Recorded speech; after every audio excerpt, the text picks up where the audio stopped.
Assalamualaikum warahmatullahi wabarakatuh, sahabat kaum muslimin yang dirahmati Allah Subhanahu wa Ta'ala. Kembali lagi dengan channel Bamir Witles. Kali ini kami akan membahas kisah hikmah Islami dengan tema tidak berputus asa dari rahmat Allah.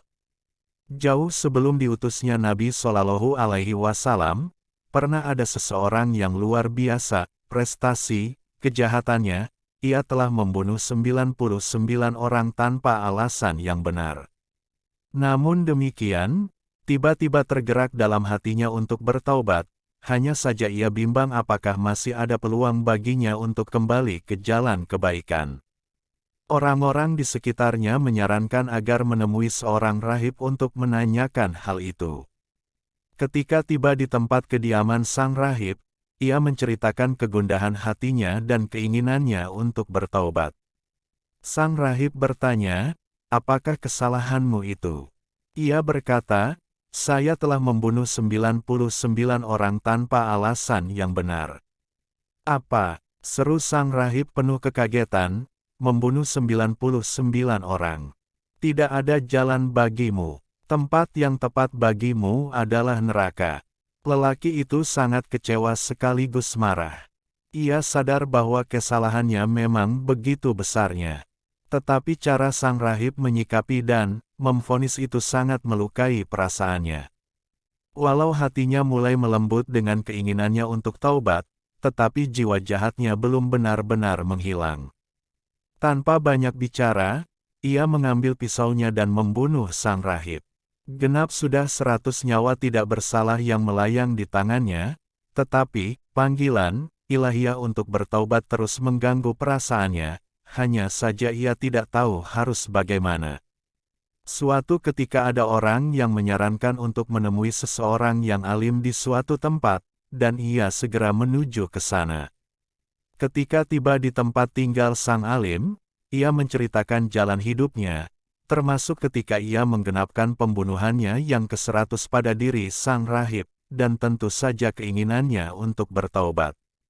Sang alim yang bijak itu berkata, "Tentu saja bisa, dan tidak ada seorang pun yang bisa menghalangi keinginanmu untuk bertaubat. Tetapi tinggalkanlah tempat tinggalmu itu karena di sana memang kota maksiat.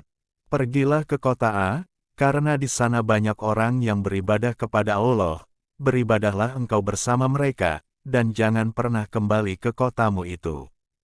Insya Allah engkau akan memperoleh ampunan Allah, dan dimudahkan jalan kepada kebaikan."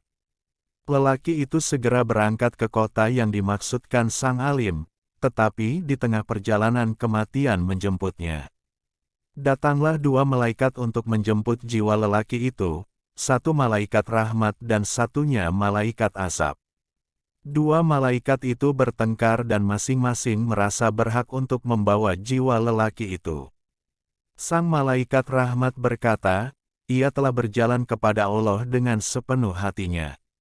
Malaikat azab berkata, ia tidak pernah berbuat kebaikan sama sekali, justru kejahatannya yang bertumpuk-tumpuk. Mereka berdua terus beradu argumentasi, sampai akhirnya Allah mengutus malaikat yang ketiga dalam bentuk manusia untuk menjadi hakim bagi keduanya.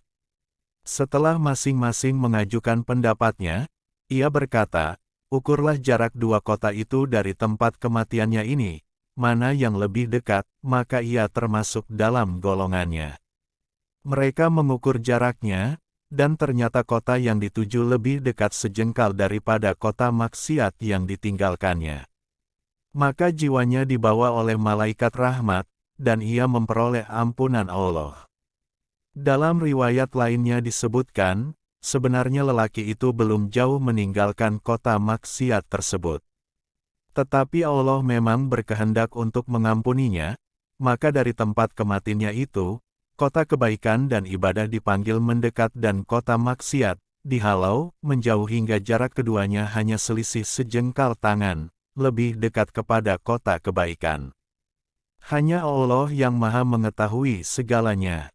Demikian yang bisa kami sampaikan, semoga bermanfaat dan dapat diambil pelajarannya. Akhir kata kami ucapkan, Wassalamualaikum warahmatullahi wabarakatuh.